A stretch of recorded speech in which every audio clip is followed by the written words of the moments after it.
Buenas tardes a todos. Estamos viendo que se están conectando de a poquito. Vamos a dar unos 2 minutos para que empiecen a entrar y empezamos el webinar.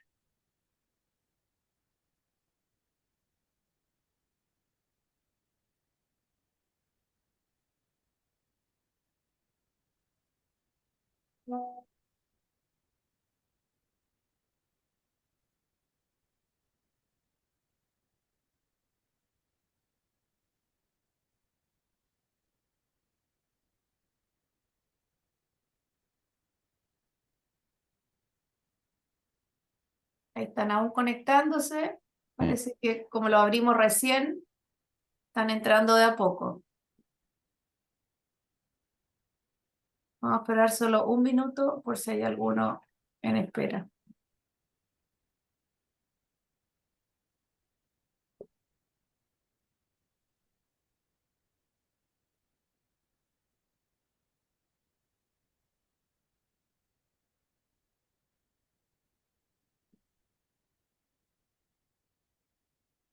Ya. Vamos, Sí. Fernanda. Bueno, buenos días a todos. Gracias por haberse conectado a este webinar. El objetivo de esta presentación es darles a conocer los detalles de la reciente entrada en vigencia del acuerdo de doble imposición entre Chile y Estados Unidos en el marco del Tratado de Libre Comercio entre ambos países. Va a empezar Omar con esta presentación, dándoles una detallada explicación de cuáles son los beneficios de este acuerdo. Y finalmente yo les voy a dar alguna información adicional respecto a algunas condiciones que se deben cumplir y también de cómo poder enfrentar el mercado americano al momento de venir a hacer negocios a los Estados Unidos. ¿Ok, Omar? Te cedo la palabra. Gracias, Fernanda. Buenos días. Les agradezco el interés en participar en este webinar y vamos a entrar en materia. En este mapa pueden ver cuáles son los convenios de doble imposición que tiene Chile vigentes al día de hoy. Chile aparece en rojo, está Estados Unidos en un color diferente porque vamos a hablar de ese convenio en particular en esta sesión. Y hay dos colores más que pueden ver ustedes. Está el azul, más claro que Estados Unidos, y el verde. ¿Por qué tenemos esta distinción? Existe el instrumento multilateral, que es un convenio, un tratado internacional multilateral que tiene por objeto modificar la aplicación de los convenios de doble disposición que tienen suscritos los países que son miembros del tratado. Entonces, este convenio que se suscribió en el seno de la OCDE, de la Organización de Cooperación y Desarrollo Económico, fue suscrito por Chile y Chile ha negociado con varios países la aplicación de este instrumento multilateral, como se llama, y por eso tenemos los países que están en un azul más clarito, que aplica el instrumento multilateral. Entonces, cuando uno quiere revisar ese convenio, tiene que revisar el texto del convenio y además tiene que revisar el instrumento multilateral, porque si no, le puede quedar cojo el análisis. ¿Ah? Eso es importante. Y el resto son los países que tienen un convenio de doble imposición, digamos, tradicional, como podríamos llamar, que en el caso de Chile los convenios se negocian y el contenido es el modelo de la Organización de Cooperación y Desarrollo Económico, OCDE, que ya lo habíamos mencionado, con algunas sugerencias o modificaciones que propone el Comité de Naciones Unidas sobre temas fiscales. Entonces, estas recomendaciones, que son una modificación al modelo OCDE, las recoge Chile y prácticamente todos sus convenios de doble imposición siguen esas recomendaciones. Ahora, vamos a hablar en concreto, como les decía, del convenio de doble imposición Chile-Estados Unidos, primero sobre sus antecedentes y luego sobre el contenido. Este convenio se firmó el año 2010 y por muchos años hasta hoy día estamos esperando que entrara en vigor, lo que ocurrió ahora el 1 de enero del año 2024.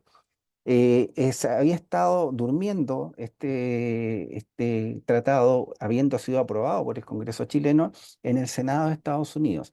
Y no pasaba el Senado de Estados Unidos porque habían senadores que se oponían a su texto porque decían que contenía una cláusula de intercambio de información que era demasiado agresiva y que consideraban que era un atentado contra la privacidad de los ciudadanos estadounidenses y por lo tanto no querían votar, digamos, de una votación este acuerdo. Y pasaron los años y el año 2017 se hizo una reforma tributaria importante en Estados Unidos, que es la de reforma tributaria y creación de trabajo, es la reforma de Trump. Y esa, además de bajar los impuestos, limitó el uso de los créditos por impuestos pagados en el extranjero. Y además creó el BIT, que es un impuesto especial que se aplica para las empresas estadounidenses. Entonces, este BIT, como no considera ciertos gastos que deberían ser deducibles, se cuestionaba si podía o no estar en contradicción contra el convenio, como estaba suscrito, firmado en su texto original. Entonces, el Senado de Estados Unidos en junio de este año aprueba el texto finalmente, pero le introduce dos modificaciones. Una para preservar este BIT, el BIT que les decía, este impuesto especial que fue introducido en 2017, y para limitar el uso del crédito por impuestos pagados en el extranjero solo al crédito directo. Luego les voy a dar un poquito más de detalle sobre qué significa esto. Ahora, una vez aprobado por el Senado de Estados Unidos, entró al Congreso en Chile nuevamente porque requería una nueva aprobación. En noviembre de este año, perdón, del año 23, nuestro Congreso aprueba en las dos cámaras, porque en Chile, a diferencia de Estados Unidos, que solo aprueba el Senado, tiene que pasar por diputados y Senado. Y se produce el 19 de diciembre el intercambio de notas y el 27, recién el sábado pasado de enero, se acaba de publicar el texto del tratado. Entonces está vigente internacionalmente desde diciembre del año pasado, y en Chile todavía, a pesar de estar vigente a nivel internacional, no está vigente para fines domésticos porque no estaba publicado en el diario oficial. Ustedes saben que mientras no se publique en el diario oficial, no se considera que hay una norma vigente, y eso está regulado en el Código Civil, como cuando entran en vigencia las leyes. Ahora, vamos al contenido de este convenio. En primer lugar, vamos a hablar del concepto de residente y la importancia que tiene, sobre el cual Fernanda va a dar detalles al final de esta sesión una vez que yo haga mi exposición. Luego, establecimiento permanente. Vamos a ver normas, algunas normas de atribución, es decir, cómo se distribuye la potestad tributaria entre los países miembros del tratado. Y vamos a ver el caso de normas de bienes raíces, lo que se llama beneficios empresariales, transporte internacional, tratamiento de dividendos, intereses, regalías o royalties, ganancias de capital, servicios profesionales, trabajo dependiente y otras rentas. Ahora, residencia. La importancia de la residencia es que para poder invocar el convenio como beneficiario del convenio, la persona que lo invoca, sea individuo o empresa, tiene que calificar como residente de uno de los países. Y solo si es residente va a poder hacer uso de los beneficios del convenio, y esto se acredita mediante un certificado de residencia fiscal. Como les decía, Fernanda va a hablar más detalles sobre el tema de la residencia, y ahora vamos a hablar del concepto de establecimiento permanente, que es muy importante. Está contenido en el artículo quinto. Establecimiento permanente, el concepto tradicional, es un lugar fijo de negocios a través del cual se lleva a cabo todo o parte de una actividad comercial. Y ejemplos son oficinas, talleres, fábricas, y además existen situaciones que son asimiladas a un establecimiento permanente. ¿M? La instalación de una exploración terrestre de recursos naturales, si su duración en la actividad continúa por más de 3 meses, hay un establecimiento permanente. Si son menos de 3 meses, obviamente no se llega a configurar establecimiento permanente. Una obra o proyecto de construcción o actividad superior a 6 meses. De nuevo aquí, si son menos de 6 meses, no hay establecimiento permanente. Y esta, que es un caso más general, la prestación de servicios durante un periodo o periodos que en total excedan de 183 días en un periodo de 12 meses. Estos 12 meses son móviles, no es año calendario. Entonces, si usted está prestando un servicio a un cliente, digamos una empresa estadounidense, a un cliente chileno, ese servicio se lo puede prestar desde Estados Unidos en forma remota sin enviar a nadie, o bien podría estar enviando personal para desarrollar todo o parte de ese proyecto. Si ese personal permanece en Chile por más de 183 días, que es la mitad de un año, en ese caso se constituye un establecimiento permanente y aplica tributación en el estado fuente, es decir, en el estado en el cual se está prestando el servicio. También se considera que existe un establecimiento permanente cuando la empresa, sigamos con el ejemplo de la empresa estadounidense que tiene un cliente en Chile, tiene un mandatario, y ese mandatario tiene poder para negociar y concluir contratos. También cuando una empresa aseguradora o reaseguradora asegura riesgos. en el país. Sigamos con el ejemplo de Estados Unidos, una aseguradora estadounidense que directamente, sin pasar por su filial chilena, asegura un riesgo en Chile. En ese caso, se le puede cobrar impuestos en Chile y hay unas retenciones máximas que están establecidas en el tratado, que son 2% en el caso de reaseguros y 5% para el caso de seguros. ¿M? Tasas máximas. Todo esto significa que hay un establecimiento permanente y habiendo establecimiento permanente, el estado fuente, que es el otro estado, tiene derecho a imponer su tributación sobre las rentas que derivan de esa actividad vinculada al establecimiento permanente. No se considera que hay un establecimiento permanente cuando hay actividades preparatorias, como por ejemplo solo mantener un almacén, un depósito o realizar compras. No califica de establecimiento permanente. O sea, si usted está comprando solamente, por ejemplo, una empresa chilena compra en Estados Unidos, eso no va a generar un establecimiento permanente. Si compra y lo pone en una bodega, tampoco va a generar un establecimiento permanente, pero no puede estar vendiendo esos productos dentro de Estados Unidos. Si los empieza a vender, ahí sí es establecimiento permanente porque ya deja de ser una actividad meramente preparatoria. Ahora, el artículo 5 contiene una norma que dice que el hecho que una sociedad residente de un estado contratante controle sea controlada por una sociedad residente del otro estado contratante o que realice actividades empresariales en ese otro estado, ya sea por medio de un establecimiento permanente, de otra manera, no convierte por sí solo cualquiera de estas sociedades en establecimiento permanente de la otra. Ahora, ¿qué significa esto? Cuando una empresa, una sociedad chilena, por ejemplo, abre una filial en Estados Unidos. ¿M?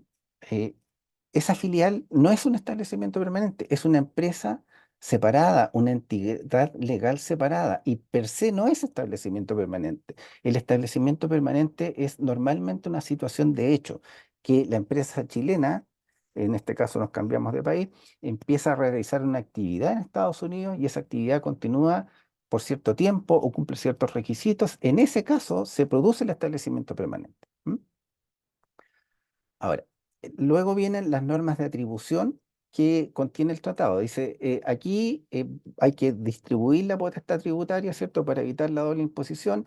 En algunos casos, yo le voy a decir, solo puede cobrar impuestos por este tipo de rentas el estado de residencia. En otros voy a decir, solo puede cobrar el estado fuente y no el de residencia. O bien voy a decir, pueden cobrar los dos. Y si pueden cobrar los dos, puede ser con tributación limitada en la fuente o ilimitada en la fuente. Y cuando hay tributación en la fuente, el estado de residencia está obligado a dar alivio por los impuestos pagados sobre esas rentas generadas en el otro país. Ahora, solo fuente es excepcional, pero hay casos en que se permite solo que tribute el estado fuente. En residencia existe también y hay casos que vamos a ir analizando estas normas de atribución en que hay sin limitación y con limitación.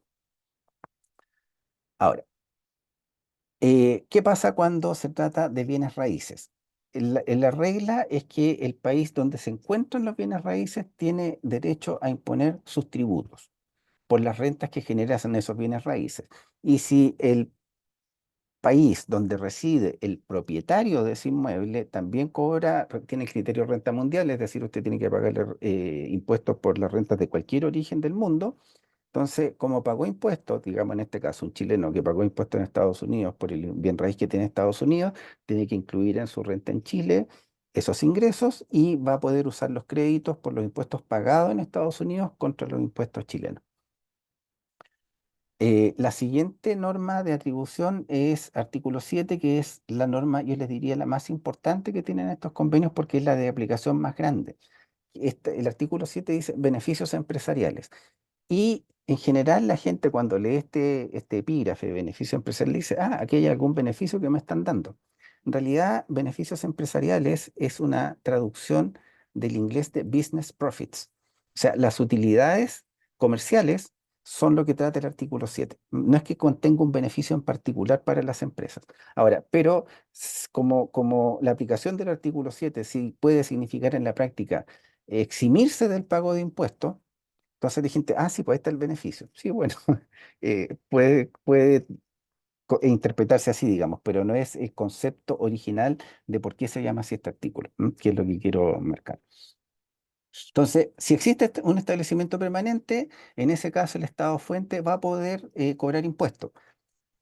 vamos a lo que estuvimos explicando recién de establecimiento permanente. Una empresa estadounidense le está prestando servicio a una empresa chilena.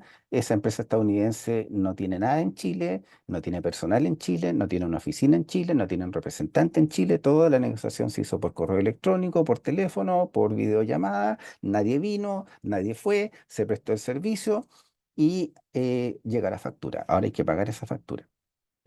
Entonces, como no hay establecimiento permanente, Chile no puede cobrar impuestos a esa actividad y esa factura se va a ir sin retención desde Chile, que normalmente estaría efecto de retención. ¿Mm?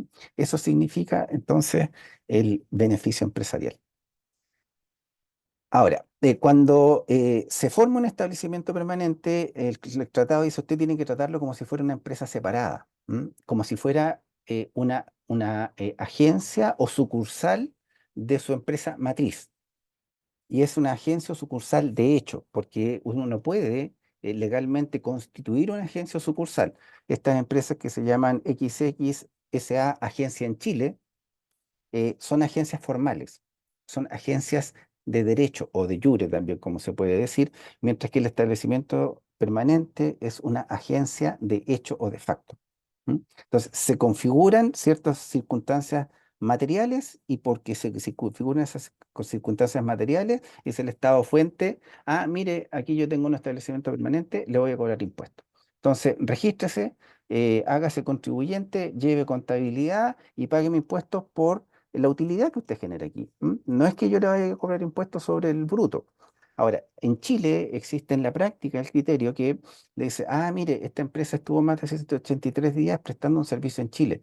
Dice, no, no, no, si usted paga, cobre la retención y me la paga, yo doy por cumplida la obligación tributaria y no voy a perseguir a ese contribuyente que estuvo prestando servicio en Chile para que constituya formalmente y se inicie actividades como establecimiento permanente de una empresa extranjera. ¿Mm? Ahora, los establecimientos permanentes en Chile, cuando se registran, al igual que los inversionistas no residentes, tienen un RUT 59 millones. ¿Mm? Y otra cosa, los establecimientos permanentes nunca son residentes. El residente es la empresa que es la titular o matriz de ese establecimiento permanente en el otro país. ¿Mm? Eso es importante tenerlo en cuenta. Jamás van a lograr obtener un certificado de residencia fiscal de una entidad que tenga un RUT 59 millones en Chile. Ahora, les decía también que el artículo 7 es importante porque se aplica residualmente en cualquier otro caso de que hay una renta o una actividad comercial. Si no aplica otra norma, puede llegar por defecto a aplicar las normas del artículo 7 en relación con el artículo 5. Otra norma de atribución es el transporte internacional. En este caso aplica el criterio solo residencia. Y es por esta razón que está contenida en este artículo 8 del convenio de Chile-Estados Unidos, que está prácticamente en todos los convenios de doble tributación internacional, y también hay unos convenios especiales de transporte internacional de los que Chile sí formó parte antiguamente y que hoy día han sido reemplazados por los convenios de doble imposición que son más amplios establecen como criterio que solo se pague impuesto en el estado de residencia de la empresa de transporte internacional. Es por eso que las aerolíneas nunca abren filiales locales o rara vez abren una filial local. American Airlines opera en Chile a través de una agencia o sucursal. LATAM opera en cualquier otro país del mundo a través de una agencia o sucursal. Entonces, solo pagan impuestos en el país de residencia. ¿M? En Chile no pagan impuestos a la renta estas empresas y en Estados Unidos tampoco. Digamos, las empresas chilenas que operan allá, ni las estadounidenses que operan acá, ni las de cualquier otra parte, porque todas se organizan a través de agencias.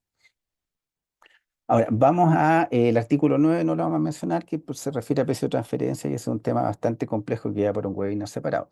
Ahora, artículo 10 trata de la tributación de dividendos. Esta es una tributación compartida porque los dos estados pueden grabar, tanto el estado de residencia como el estado fuente, y con limitación. ¿Por qué con limitación? Bueno, aquí también hay que hacer una distinción cómo aplica en Chile y cómo aplica en Estados Unidos.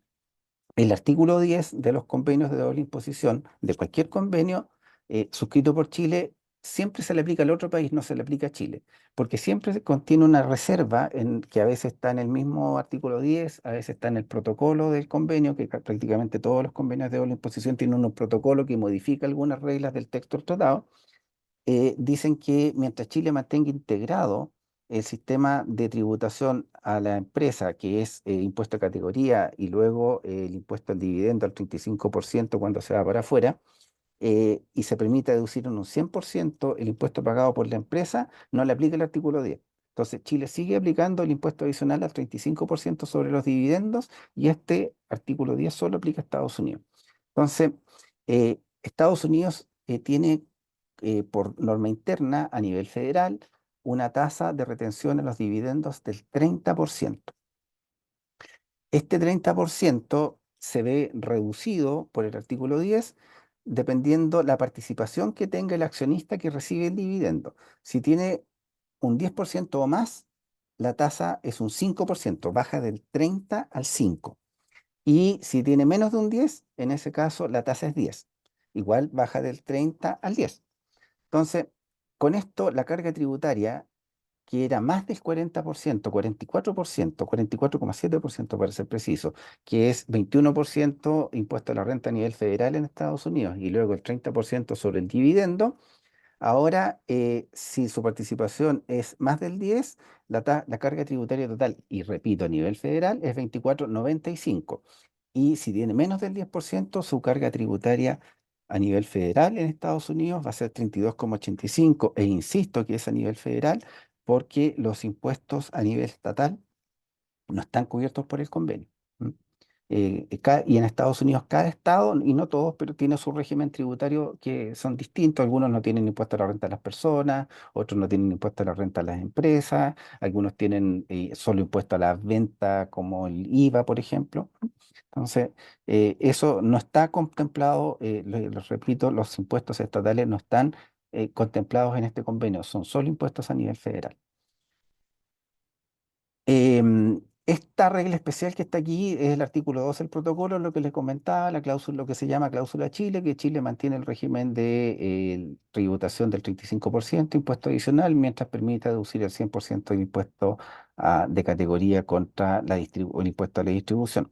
Ahora, como Chile modificó el año 2014 su sistema de integración del sistema tributario, se creó una regla especial se distingue entre los países con convenio y sin convenio. Como todos los convenios chilenos tienen esta regla, entonces decía, mire, si usted es un país con tratado vigente, en ese caso yo le voy a mantener el derecho a utilizar el 100% del impuesto de primera categoría contra el impuesto al dividendo, así que su carga tributaria total en Chile va a ser 35%. Y entonces los residentes de países con convenio están en una situación mejor que los residentes en Chile, porque los residentes en Chile no pueden usar el 100% del crédito por impuesto de primera categoría, sino solo un 0,65 o el 65% del crédito, y lo que da una carga tributaria total de 44, 45, me parece, siempre se me olvida la fracción. Entonces, los residentes en Chile están en una peor situación tributaria respecto de los residentes en países con convenio. Ahora, como Estados Unidos tenía el convenio firmado, pero no entraba en vigencia porque nunca lo aprobaba el Senado, la ley interna chilena fue diciendo que esta regla de que se permitía usar el 100% del crédito por impuesto de primera categoría contra el dividendo aplicaba respecto a los países que tenían convenio firmado pero no vigente. No decía Estados Unidos, decía convenio firmado pero no vigente y se renovó inclusive una vez en esperanza que en algún momento Estados Unidos finalmente diera la aprobación en el Senado a este convenio. Otra regla de tributación compartida, caso de intereses, el artículo 11. Aquí se reducen las tasas a 4% para los préstamos bancarios. La tasa interna chilena es 4% cuando se trata de préstamos bancarios, 10% por regla general y 15% tasa máxima por 5 años. Es decir, esta tasa del 10 está suspendida por un rato, van a pasar 5 años y a partir del sexto año la tasa máxima de intereses pagados entre Estados Unidos y Chile va a ser 10%. Estos son préstamos interempresas porque, les repito, la tasa de préstamos bancarios es 4% y la norma chilena interna también tiene la tasa de 4%. Existen también las regalías o royalties, que son los pagos periódicos que se realizan por la utilización de propiedad intelectual. En este caso, en el caso de arriendo de equipos industriales, comerciales o científicos, la retención máxima es 2% y 10% en los demás casos. ¿Cuáles son los otros casos? Patentes, derechos de autor, know-how, modelos de utilidad. etcétera. Aquí tiene un cuadro comparativo de diferentes países, las tasas de dividendos, intereses y regalías o royalties. Argentina, dividendos 10,15, Estados Unidos 5,10, intereses Argentina 4,12, Chile 4,10,15 y esa tasa 15 es provisoria. Las regalías con Argentina son 3,10 y 15, dependiendo que sea la materia que se está facturando. Y en el caso de Estados Unidos, que lo acabamos de comentar, 2 y 10. Bueno, está el caso de Canadá, 10,15, 5,15 los intereses, 10,15.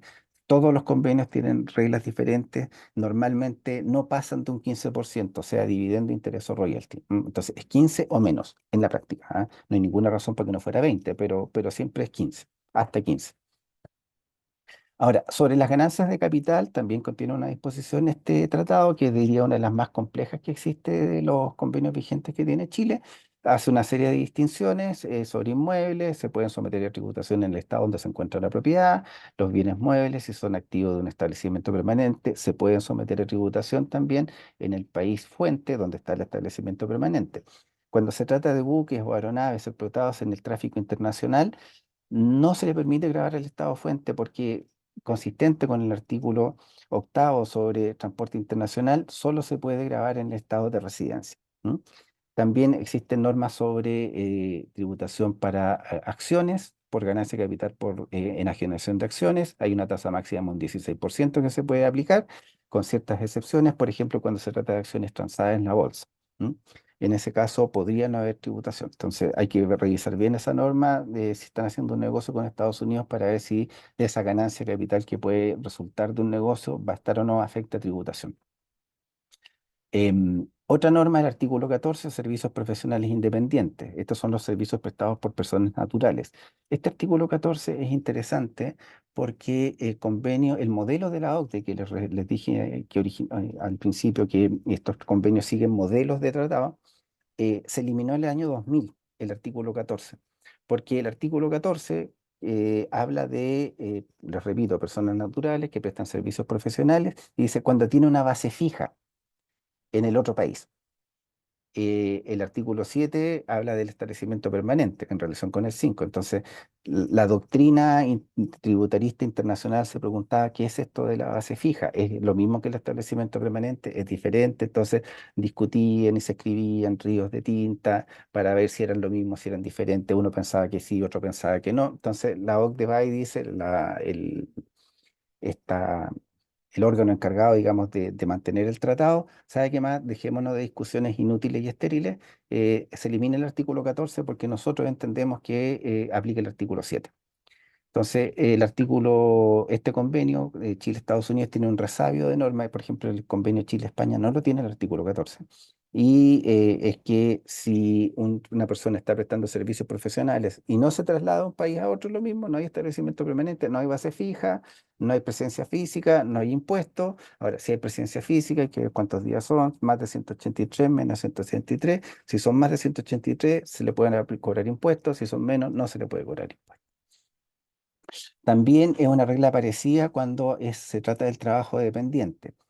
También por regla general, tributación compartida, es decir, usted paga impuestos en el estado fuente, en el estado de residencia, descuenta los créditos por impuestos pagados en el estado fuente, pero en ciertos casos el trabajo dependiente no va a pagar impuestos en el estado fuente y esto si son menos de 183 días. Entonces, es consistente con el artículo 14, como son menos de medio año, no va a pagar impuestos en el estado fuente, sino solo en el estado de residencia y siempre y cuando esta remuneración no sea pagada por un establecimiento permanente, porque en ese caso es decir, no, pues usted sí tiene que pagar impuestos en el país donde está trabajando. ¿Mm? Las pensiones pueden ser grabadas en ambos estados, pero el impuesto no puede exceder de un 15%, tanto el estado pagador de la pensión como el estado donde reside el pensionado.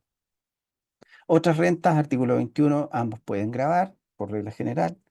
Y si uno graba, el otro tendrá que dar alivio por los impuestos pagados en el extranjero. Eh, el tratado de con Estados Unidos, y no es el único, pero no todos los convenios tienen esta cláusula de limitación de beneficios, ¿no? Le dice, usted, además de ser residente, tiene que cumplir ciertos requisitos para poder invocar el convenio.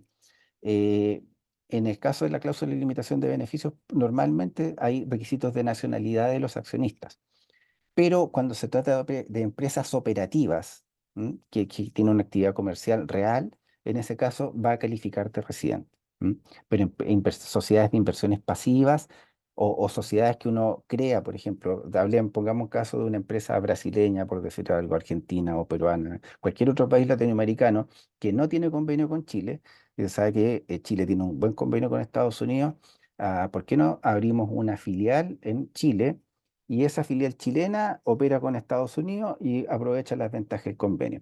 Si esa filial no tiene ninguna sustancia, no tiene ninguna operación y se estableció solamente para aprovechar los beneficios del convenio, eso se llama treaty shopping, o sea, la compra de tratados o compra de jurisdicción para establecerse. Eso no está permitido y precisamente la cláusula de limitación de beneficios bloquea ese tipo de situaciones. El instrumento multilateral que les mencioné al principio, también este tratado multilateral que se suscribe a nivel de la OCDE también contiene normas sobre limitación de beneficios. Entonces, por eso les decía, puede ser que el tratado no lo tenga, pero revisa el MLI o el instrumento multilateral, porque si se aplica en ese tratado puede haber limitación de beneficios. Ahora, respecto del alivio, el sistema de crédito, los impuestos pagados en Estados Unidos se pueden descontar de los impuestos que corresponde pagar en Chile y viceversa, con la limitación que en Estados Unidos ahora solo se permite usar como crédito el impuesto directo. ¿Cuál es el impuesto directo versus el indirecto? La retención que se le aplica al dividendo. Y antes se permitía también el indirecto. La empresa que paga el dividendo pagó un impuesto a la renta por utilidad. En el caso de Chile, el 27% el impuesto de primera categoría. Entonces, en Estados Unidos antes se permitía deducir el 27 y el 8, que era el dividendo, el 35 en total. Ahora solo se permite el impuesto que aplique efectivamente la retención, es decir, solo el 8%. Si una empresa que está pagando 27, si una empresa que en Chile paga 10%, en ese caso va a tener que pagar un 25% y ese 25% va a ser crédito en Estados Unidos. ¿M? Eso es lo que se llama crédito directo y les repito, el impuesto, si se permitiera un crédito por la utilidad pagada, por el impuesto de la utilidad pagado por la empresa que hace la distribución, eso es lo que se llama crédito indirecto y eso es lo que hoy día Estados Unidos no permite después de la reforma del año 17.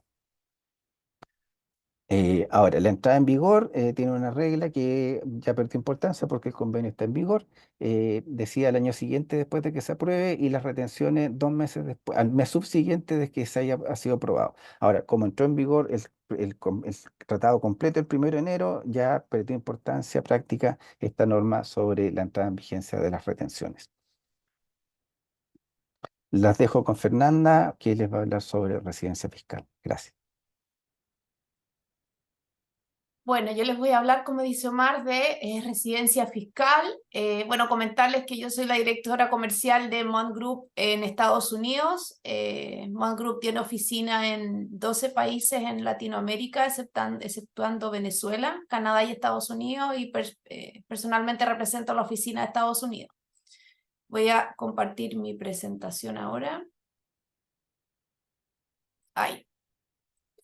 Ok, es súper importante tener claro, Omar lo mencionó en su presentación, pero es bueno destacarlo, que los acuerdos entran en vigor cuando la residencia fiscal se cumple o no se cumple. ¿A qué me refiero?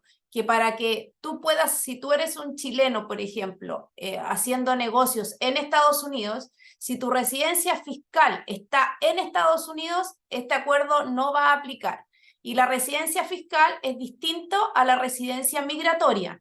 Yo puedo venir a los Estados Unidos a ser de turista, pero si yo estoy más de 183 días, mi residencia migratoria, que se puede llamar de una manera, ya es considerada residencia fiscal a su vez. ¿Eso qué quiere decir? Que yo estoy como turista, pero fiscalmente hablando, estoy siendo considerada una residencia fiscal. Por lo tanto, el acuerdo no entraría no se podría considerar, ¿ok? Eso es muy importante tenerlo claro al momento de querer aprovechar los beneficios que pueda dar este acuerdo. Entonces es muy importante porque los empresarios vienen a Estados Unidos a hacer negocio y si bien no viven acá, vienen mucho. Y ese venir mucho va a implicar que van a tener residencia fiscal en los Estados Unidos. Y ahí el acuerdo no van a poder usar estos beneficios. Entonces, muy importante tener en claro en eso. Por eso quisimos tener como una parte dedicada solo a esto, para que ustedes puedan entender cuáles son las condiciones que se tienen que cumplir para tener residencia fiscal en los distintos países. ¿Ok? Y esto aplica, por supuesto, para americanos y para chilenos. Si el americano tiene residencia fiscal en Chile, no le va a aplicar el acuerdo. Y lo mismo en sentido contrario. En el caso de Estados Unidos, ya Estados Unidos a quienes considera residentes fiscales. Y como dice aquí el texto, son nacionales independientes del lugar de su residencia física. ¿Ok? Es lo que les acabo de comentar. Yo puedo vivir en Chile, pero paso mucho tiempo en los Estados Unidos ya los va a considerar un residente fiscal. Los residentes permanentes, por supuesto, obviamente, si son considerados residentes fiscales, y las personas que tienen presencia sustancial en los Estados Unidos, y acá está el tiempo que yo les mencionaba, 183 días en un año, ¿ok? No tienen que ser de corridos, pues si vino una vez, después dos, después tres, cuatro, y esas suman más de 183 días, serían considerados residentes fiscales. 31 días del año en curso, 183 días durante el periodo de 3 años en los que se incluye el año en curso y los 2 años anteriores, ¿ok? Y durante estos 3 años se cuenta lo siguiente: todos los días que la persona estuvo presente en el año en curso y 1/3 de los días que estuvo presente en el primer año anterior al año en curso. Y también 1/6 de los días que la persona estuvo presente en el segundo año anterior al año en curso. Esto lo quisimos dejar así expuesto en la presentación, porque después se las vamos a compartir para que ustedes tengan claro cuándo Estados Unidos considera residente fiscal. ¿Qué pasa en el caso de Chile? ¿Cuándo es considerado residente fiscal? En el caso de Chile, los residentes fiscales son personas que tengan un domicilio en Chile, pero tiene que ser el centro principal de sus negocios, familias o contrato de trabajo con una empresa chilena, ¿ya? También son personas que se encuentran en Chile al menos 183 días en un periodo de 12 meses. Y en la práctica, usted va a necesitar contar con un número de identificación personal, que es lo conocido como cédula de identidad en Chile, ¿ok? Y esto le va a permitir certificar esta residencia a los extranjeros que se encuentren en Chile, ¿ok? Bueno, se puede presentar una solicitud de certificación de residencia y ahí dejamos escrito el número de formulario. Y acá también quisimos hacer este diagrama, porque la residencia migratoria, ¿ok? Hay que destacar que la residencia migratoria, si usted realiza alguna actividad económica, ¿ya? Usted va a necesitar una cédula de identidad, ¿ok? La va a tener que solicitar. Y esta cédula de identidad lo va a conducir inmediatamente a tener la residencia tributaria, ¿ok? Perdón, Fernanda, no estás proyectando, ¿eh? ¿No? No.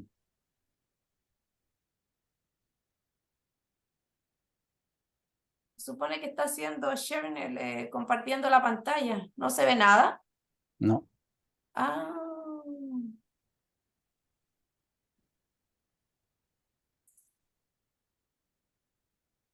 Ahí sí, Ahí sí. ahí sí. Bueno, voy a retroceder un poco para que puedan ver el contenido, después lo puedan repasar, ¿ok? Esto es lo que hablé respecto a la residencia de Estados Unidos, va a estar aquí todo detallado. Aquí están los requisitos para residencia fiscal en Chile. Y este es el diagrama que le estaba hablando recién, ¿ok? La residencia migratoria, ¿ok? Si usted realiza una actividad económica, usted va a necesitar la cédula de identidad y la residencia tributaria, como le había señalado hace unos minutos. ¿Por qué se hace esta distinción? Porque si usted solicita una visa, ¿ok? Y esa visa después se necesita renovar, Inmigración en Chile le va a decir, bueno, si usted va a renovar la visa, ¿qué está haciendo? ¿Por qué está tanto tiempo en Chile? Y quizás se puede deducir que usted está realizando alguna actividad económica en Chile. Y al realizar alguna actividad económica en Chile, usted tiene que sí o sí tener una cédula de identidad y lo va a conducir a la residencia tributaria. Aquí les dejamos también los formularios que se necesitan para la residencia fiscal en Chile, para que ustedes los puedan conocer y familiarizarse con ellos. Y ahora les voy a hablar un poco de cómo establecer una entidad legal en los Estados Unidos, porque ¿qué es lo que pasa? Los empresarios vienen... Está compartiendo ahí. Los empresarios vienen a Estados Unidos, ¿ok? Y necesitan hacer negocios. Hacer negocios en los Estados Unidos con una empresa constituida en Estados Unidos tiene bastantes ventajas. No es obligación, no quiere decir que cuando uno se sienta con una contraparte comercial, ellos van a exigir esto, pero sí para un americano hablar con una entidad constituida en Estados Unidos legalmente le da mayor seguridad. Le da seguridad en el momento de decir, ok, es un extranjero que está haciendo negocio aquí, que conoce la ley corporativa, por lo tanto constituyó una empresa acá y en términos de seriedad va a ser mucho más importante y va a ser mucho mejor considerado por la contraparte con la que usted se va a sentar a negociar, ¿ok? Por lo tanto, siempre se recomienda constituir una entidad legal en Estados Unidos cuando uno está haciendo negocio. Y este proceso, la verdad que Estados Unidos es un mercado bastante amigable para venir a hacer negocios acá. Sin embargo, el que sea un mercado amigable muchas veces lo hace más complejo porque tiene pocas regulaciones, pero las pocas regulaciones que tiene son muy estrictas, ¿ok? Y la más importante de ellas es todo lo que tiene que ver con el IRS, todo lo que es tributario. Por eso el tema de la residencia fiscal es muy fiscalizado, ¿ok? Si usted está más de 183 días en Estados Unidos y usted no se declara residente fiscal, el problema al cual se va a ver enfrentado puede ser muy grande. Las multas son muy altas, por lo tanto también el americano en general es muy respetuoso de las entidades locales, sobre todo lo que tiene que ver con impuestos, porque las multas y los castigos son muy elevados. ¿Ok? En términos generales, y si bien se ve una slide con pocas etapas, esto es lo que es constituir una empresa en Estados Unidos. ¿Ok? Primero se hace una inscripción en el registro estatal correspondiente, se tiene que elegir el estado donde se va a operar. Si bien todos los estados son parte del mismo país, cada uno tiene distintas leyes corporativas. Por lo tanto, hay que elegir muy bien dónde va a constituir porque también va a estar relacionado dónde usted está haciendo negocios. Si usted está teniendo una bodega en Texas, es ahí donde tiene que constituir. No quiere decir que si usted constituye en Florida no puede hacer negocio en otro lado. No, pero hay que ser muy cuidadoso. Si estamos hablando de una empresa de servicio, usted puede constituir en cualquier estado y operar a nivel doméstico en todo el país, ¿ok? Pero es importante que si usted tiene operación, ese estado le va a exigir en algún minuto que usted abra la compañía ahí. Luego de abrir la compañía en el estado se solicita el EIN number, que es el RUT de identificación tributaria de las compañías.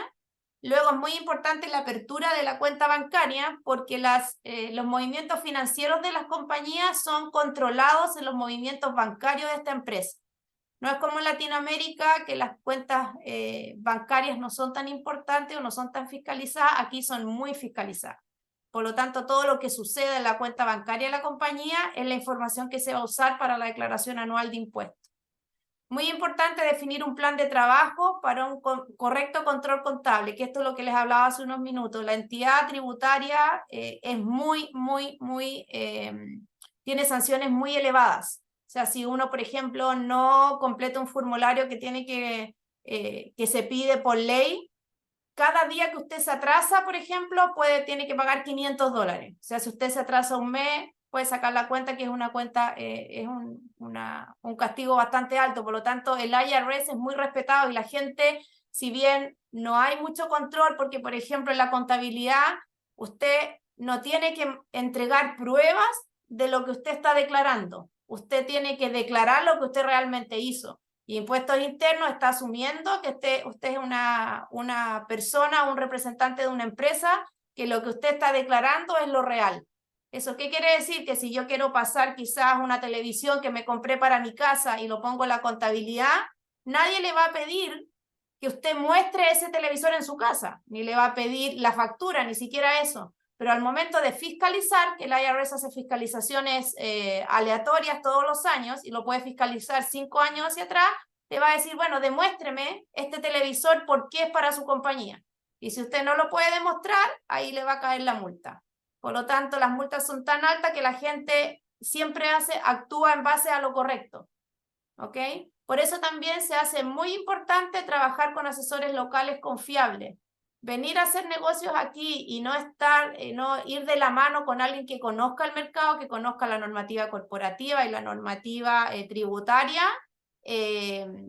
no es algo que se recomienda, porque en el fondo, además que tampoco es muy fácil acceder a la información, hay que saber muy bien en qué entidad estar monitoreando para ver cuáles son los cambios. Por ejemplo, ahora este año salió un requerimiento nuevo para las corporaciones en general, y ese es el formulario que si no se llena son $500 diarios de multa, el que les comentaba hace unos minutos. Por lo tanto, es muy importante contar con asesores. Bueno, finalmente les queremos dejar aquí todos los datos de contacto y las direcciones de nuestras oficinas en los distintos países. Nosotros prestamos distintos servicios de contabilidad corporativo. Nuestra misión es ayudar a empresarios que vienen a hacer negocios acá para abrir corporaciones y estar en norma con la ley local. Así que cualquier pregunta que tengan, por supuesto, bienvenida de poder resolverlo.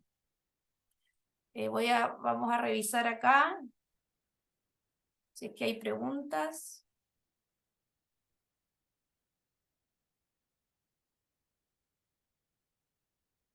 Si tienen alguna pregunta sobre las cosas que hemos comentado hoy día, No, solo que me es decían decir que no que se veía no. la presentación, no Sí, había pero visto ya está resuelto. Sí, el chat. Disculpen. yo pensaba que era yo que no la veía. Ya. No sé qué pasa, había apretado el botón incorrecto, pero parece que no hay más preguntas, aquí se ve algo, ¿no? Ah, ¿qué pasa con el intercambio de información? Los datos de contacto para Chile.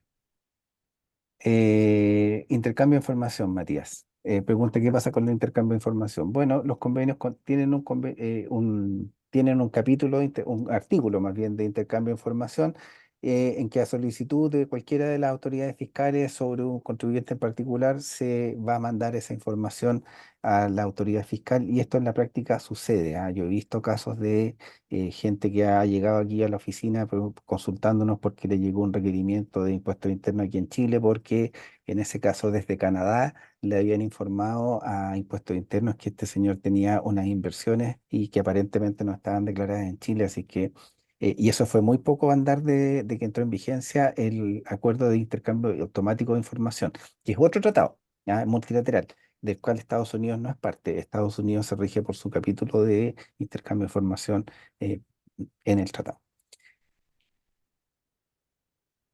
Eh, en Chile, ¿cuál es el contacto? Yo acabo de mandar bueno, ahí, le acabo de mandar el contacto tuyo. Perfecto, ya. Si mi familia queda en Chile, pero yo trabajo en UCI y permanezco más de 6 meses en este país, ¿dónde está mi residencia? Jorge Gordillo. Eh, Mira, el tema de la residencia fiscal tiene varias complejidades. Uno, algo que dijo Fernanda, cuando tú eres nacional de Estados Unidos, solo por ser nacional de Estados Unidos vas a ser siempre residente fiscal de Estados Unidos, vivas donde vivas, aunque no hayas pisado nunca Estados Unidos. Chile no es así, pero tiene dos criterios: la residencia, que es la permanencia física, y el domicilio. Y el domicilio es el lugar habitual en que uno vive, centro de intereses, de afectos, de negocios. Entonces, si tú te vas a Estados Unidos y estás más allá de 6 meses, vas a pasar a ser residencia fiscal de Estados Unidos, lo que no significa que necesariamente hayas perdido la residencia fiscal en Chile. Vas a ser un residente dual y ahí se arma el tremendo enredo, porque en Chile tú tienes el domicilio y la autoridad chilena dice, mire, para mí lo más importante, usted es chileno, vive en Chile, tiene su familia en Chile, usted tiene domicilio en Chile, no ha perdido la residencia. La residencia fiscal chilena no la ha perdido porque conserva su domicilio. ¿Mm? Eso es lo que quiero estresar, digamos. El hecho que tú tengas domicilio te convierte en residente fiscal.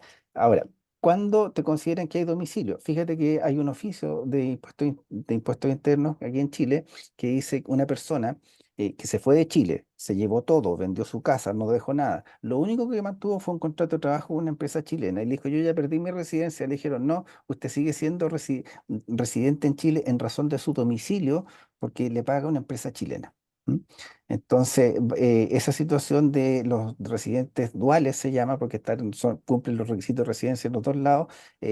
¿Cómo se va a resolver? No es tan fácil de saber porque van a entrar en conflicto las autoridades fiscales. y en ese caso los tratados lo que te dicen, usted tiene que resolver ese conflicto porque el señor no puede ser residente de dos partes. Ahora, probablemente en ese caso terminen diciendo, ya sabe que más en este caso le vamos a dejar al señor como si fuera residente chileno y aquí en Estados Unidos solo va a pagar impuestos por las rentas de fuente local y no por renta mundial, porque el problema cuando eres residente en Chile o en Estados Unidos es que tienen el criterio de la renta mundial. Entonces tú tienes que declarar todos tus ingresos de cualquier fuente en dos países y eso sí que es un problema. El secreto bancario. No, no tiene nada que ver el tratado con el secreto bancario. Que en Estados Unidos, para las empresas, como dijo Fernanda, no hay secreto bancario. Al IRS entra en tu cuenta, te lo revisa sin ningún problema. Aquí en Chile, bueno, se está discutiendo una reforma para permitir el ingreso o la revisión de las cuentas por impuestos internos en forma directa. Eso es lo que se busca. No sé si se va a lograr en definitiva. Ahí quiero agregar algo porque cuando uno es residente fiscal en Estados Unidos, el IRS dice usted tiene que declarar lo que tiene en el banco en Chile y lo que tiene acá, ¿ok? ¿Qué es lo que pasa? Que el IRS lo dice, no lo fiscaliza, pero lo dice.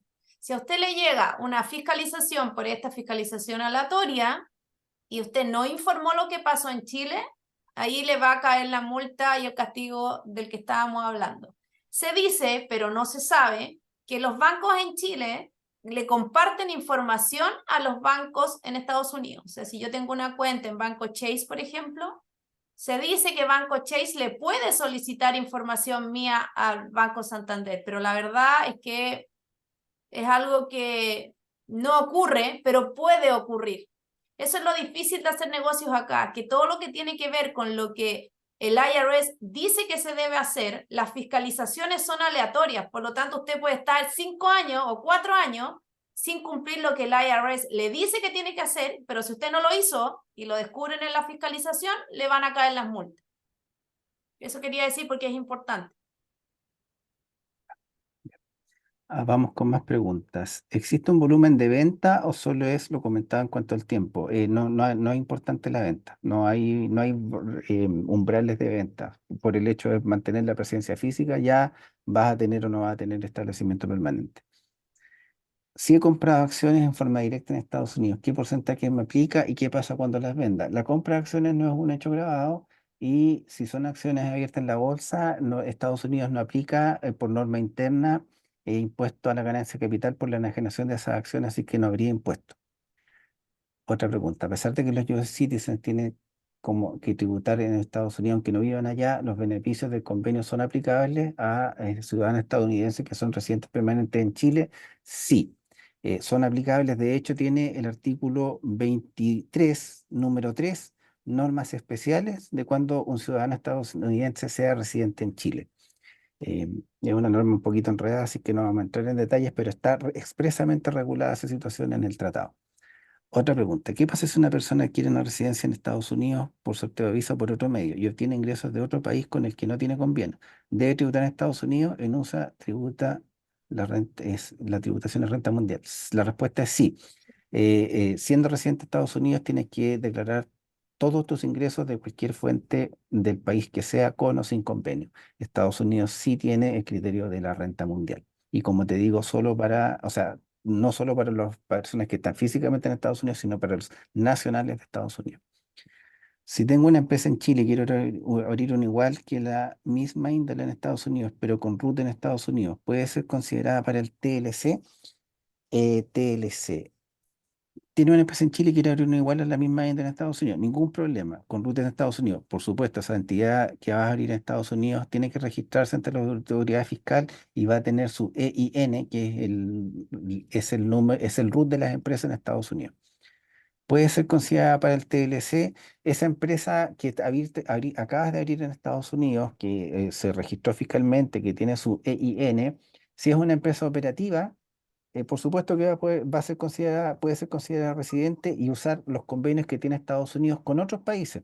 Por ejemplo, o tú haces esta empresa allá y operas con Europa y Estados Unidos tiene un montón de convenios vigentes con Europa, entonces va a poder utilizar los convenios que tiene Estados Unidos, no solo con Chile, sino con cualquier otro país del mundo, en la medida que cumple los requisitos de la limitación de beneficios, que sea una operación real y no solo una sociedad que estableciste para tener acceso a los otros tratados, que fue lo que les expliqué, que es lo que se llama Treaty Shopping. ¿Compartiremos la presentación? Sí, si nos mandan un correo, se la mandamos de vuelta. eh, Vendría los mismos productos, tendría el mismo objeto social. Siguiendo la pregunta de si abres una operación en Estados Unidos, sí, claro, ningún problema. Beneficios tributarios para los chilenos sin residencia en Estados Unidos ante la ganancia de capital por acciones fuera de bolsa, específicamente por de capital de riesgo, startups.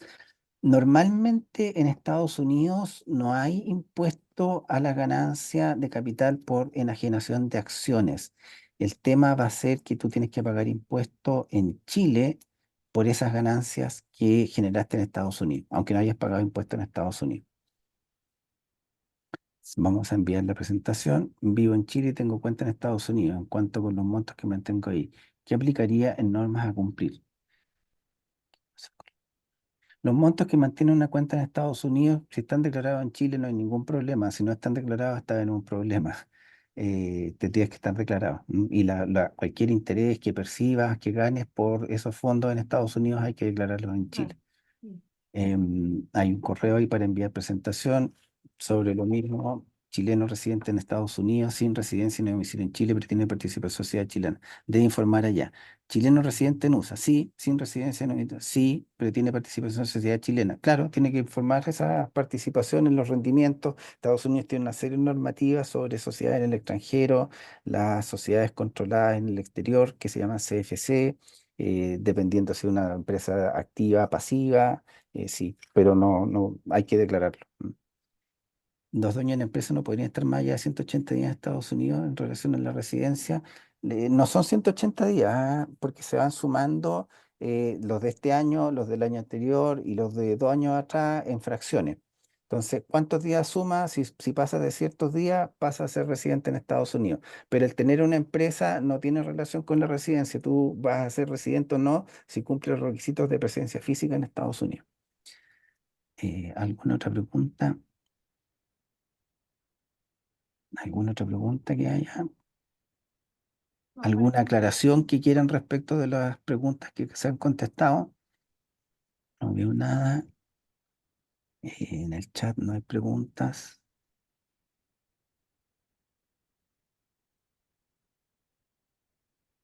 Em, parece que ya no. Ahí ya. apareció una. Julio. Muchas gracias, Julio.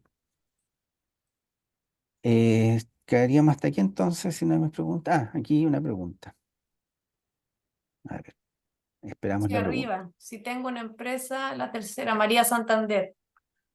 Arriba de Julio Duque. Si tengo una empresa, yo sí, sí, tengo claro, sí, sí respondí. Ah, ok. Tengo una empresa en Estados Unidos, siendo yo residente tributario de Chile. Sí, tengo que declarar en Chile las utilidades de esa empresa en USA. Sí, Claro, renta mundial. sí, tiene que declarar. Ahora, la pregunta es, ¿las utilidades que tenga ya la empresa en Estados Unidos que no distribuya o que las distribuya?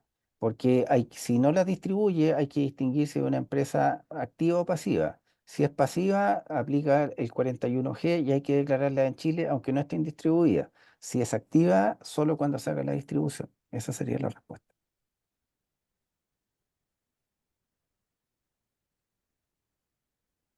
Em, Muchas gracias, Iván. Felipe pregunta, ¿cómo se trata el retiro de los dividendos distribuidos en Chile de procedencia de Estados Unidos? Bueno, el dividendo va a corresponder un año a un ejercicio comercial determinado, entonces tú tienes la empresa que lo recibe en Chile lo tiene que incluir como utilidad en la declaración de impuestos, lo tiene que incluir y va a descontar del impuesto a pagar en Chile el impuesto pagado en Estados Unidos. ¿Mm? Uso de créditos 41A de la Ley de Impuesto a la Renta. Se pone una serie de situaciones de cómo usar los créditos. ¿Alguna otra pregunta?